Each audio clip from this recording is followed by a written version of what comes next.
oath of the invited guests and the resource persons.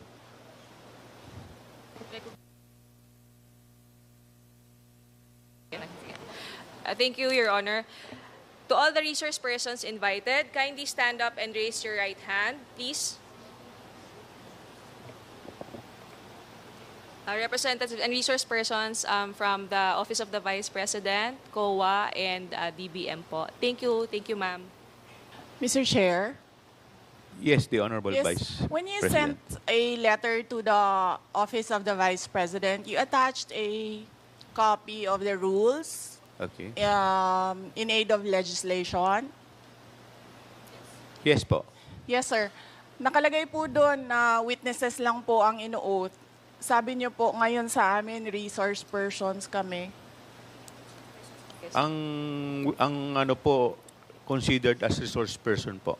Ang ano po. Kayo po. Kaya nga po. Yes po. Lahat po ino-oath po. Yes. Apo. Nakalagay po sa rules ninyo, witnesses.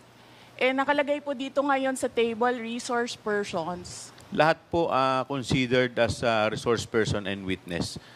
Lahat po naman kayo, lahat resource person pa eh. Wala pa naman po tayong tinatawag na, lahat po considered as resource person pa lang po. Right. Opo. Ang nasa rules ninyo, witnesses lang po ang nag-o-oath. Wala po kayong rules sa resource persons.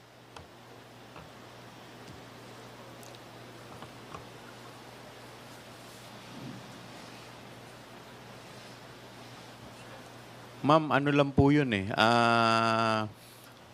Yung term lang po yun eh. Pero considered as a resource person din po kayo eh. Yes, sir. Opo. Resource persons nga po Kayo nakalagay witness dito. din po at saka resource person po. Hindi niyo po sinabi na witness ako. Sinabi niyo po dito ngayon, resource persons. Ang nakalagay po sa rules ninyo, witness. Comsec, ano po yung pinadala po ninyo? Yun pong rules in aid of legislation.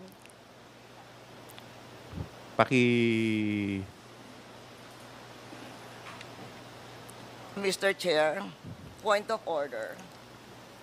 What is the point of order of the